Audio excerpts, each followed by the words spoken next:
O monge e o crucifixo. Numa silenciosa e tranquila capela, um monge chamado Serafim pedia com insistência a Jesus para tomar o lugar dele no crucifixo do altar, porque queria imitá-lo em tudo. Jesus aceitou, mas colocou uma condição: que você fique calado. O monge, acostumado com o silêncio rigoroso e a vida disciplinada, prometeu imediatamente, sem titubear. Lá estava Serafim sobre a cruz. Alguns instantes depois, entrou um homem rico para rezar, e enquanto rezava, caiu do seu bolso um pacote de dinheiro. Serafim quis logo avisá-lo, mas se conteve e ficou calado.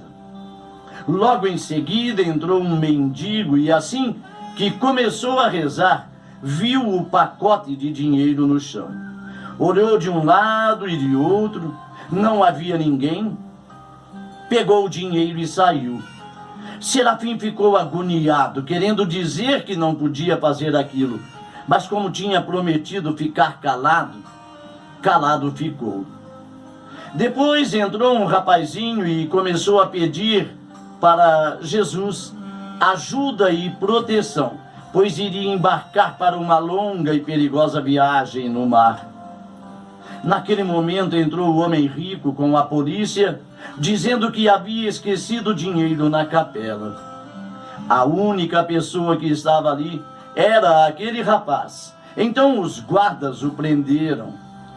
Daí Serafim não aguentou mais ficar calado, e do alto da cruz bradou: ele é inocente. Todos ficaram confusos, sem saber de onde vinha aquela voz. Mas agora, cheio de dúvidas, fizeram várias indagações e decidiram soltar o rapaz. O rapaz pôde então embarcar para a sua viagem. Prenderam o mendigo, que de fato estava com o dinheiro, o qual foi devolvido ao verdadeiro dono, o homem rico. No final da tarde, Jesus apareceu com o rosto triste e repreendeu severamente o monge Serafim. Assim não dá, Serafim. E Serafim, com a cara mais ingênua que conseguiu fazer, perguntou: mas por que, Senhor? E Jesus completou: eu lhe disse para ficar calado. O monge falou timidamente, mas com certa firmeza: mas eu só fiz o que era o certo fazer. Eu fiz o que era justo.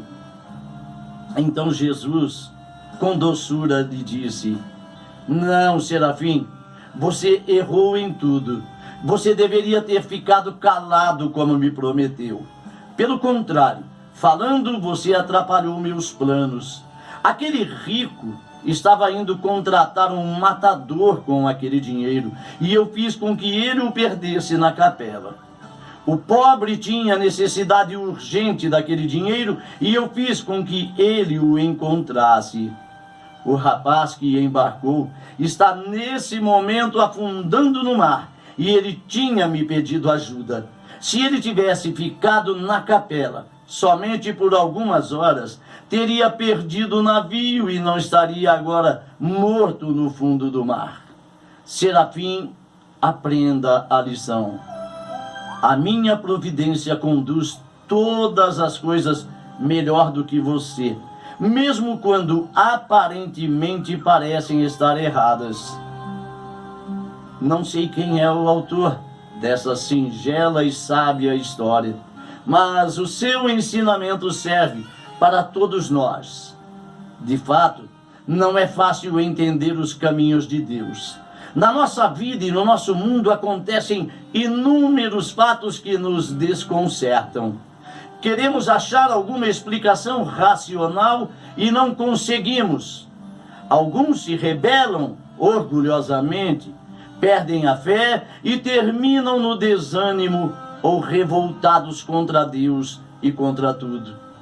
Outros inventam explicações baratas e forçadas para explicar o inexplicável, que terminam por não convencer ninguém ou afastar ainda mais Deus àqueles que já estão longe dele. Diante de alguns mistérios da existência, a única atitude possível é obedecer à ordem dada por Jesus ao monge Serafim. Promete que vai ficar calado. E no silêncio do coração, Deus nos fala coisas que jamais a nossa pobre razão humana irá conseguir compreender e explicar. Reflitamos. Os planos de Deus são sempre melhores do que os nossos. Confie.